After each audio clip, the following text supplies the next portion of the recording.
우리 한의학에서의 그 치매 유형은 크게 세 가지입니다. 임상, 양상별로 분류가 되고요.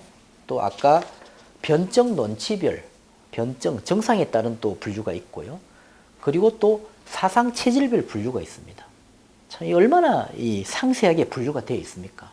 그래서 저도 한의학적 서적을 되짚어 보면서 수천 년 전부터 이런 치매에 대해서 이렇게까지 분류가 되어 있는가 보면서 많이 놀라고, 또 제가 한의학 공부를 좀 더 열심히 해야겠다 이런 생각을 하게 되는 계기가 되었습니다.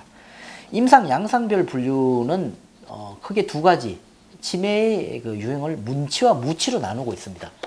우리가 보통 말하는 그 예쁜 치매 그리고 나쁜 치매 이런 표현을 하는데요. 예쁜 치매가 바로 문치입니다. 그리고 나쁜 치매라는 것이 무치의 형태라고 보시면 됩니다. 그래서 한의학에서 치매 정상은 임상, 양상. 임상이 이제 그러니까 치매가 나타나는 그 양상에 따라서 옛 사람들이 이제 문치와 무치로 분류를 했습니다.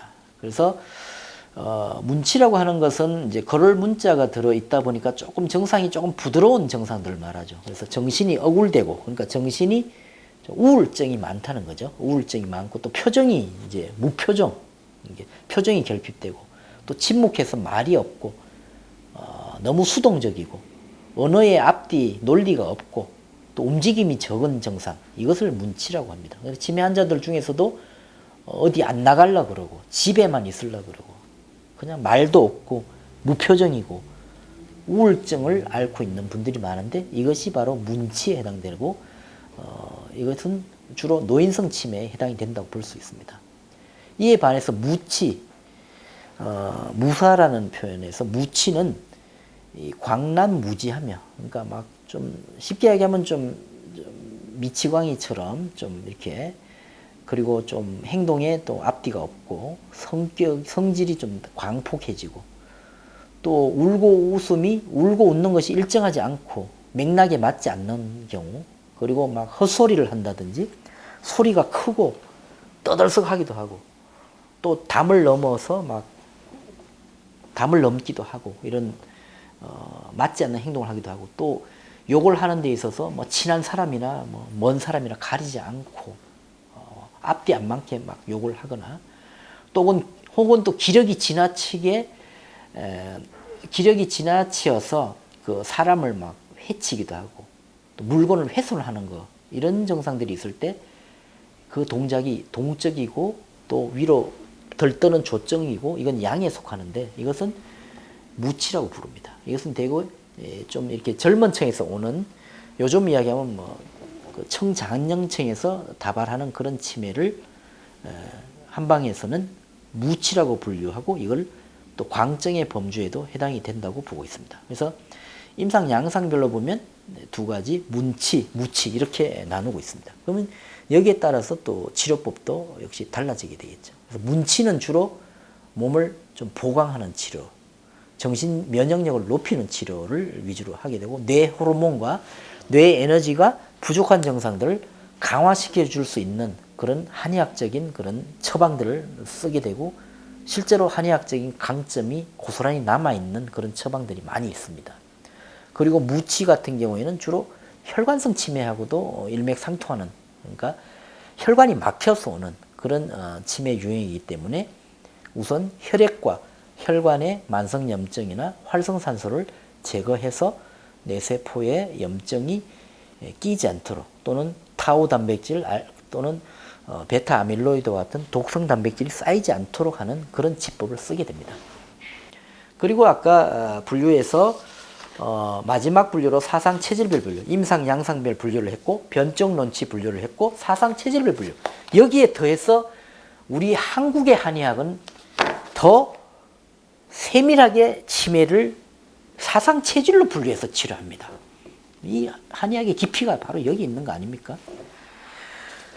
저는 처음에 그 임상, 양상별로 분류한 것도 놀랐고, 또 변증, 논치로 분류해서 치료해 왔다는 것도 놀랐지만, 우리의 정말 한국 한의학의 대표격인 동의보감, 동의수세본, 이재만 선생의 사상, 체질별 분류에서 소음인의 치매, 태음인의 치매, 소양인의 치매, 태양인의 치매를 분류해서 치료하고 있다는 것에 대해서 정말 많이 놀랐습니다. 그리고 실제로 앞에 두 가지 임상 양상별 또는 변적 논치별 분류로 치료가 안 될 때 저는 사상 체질별 분류를 토대로 치료를 합니다. 그래서 소음인의 신대 비소형 치매. 소음인은 뭐냐면은 비장 기능이 약한 것이 치매의 가장 큰 원인이라고 보고 있습니다.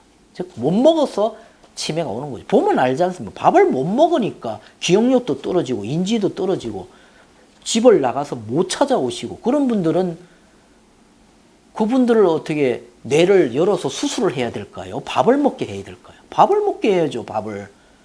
그 얼마나 단순 명쾌하고 간단한 이론인데 그럼 밥을 먹으라. 그러면 환자 안 먹는 사람을 억지로 먹인다고 이게 되나요? 안 되잖아요. 그럼 어떻게 되죠?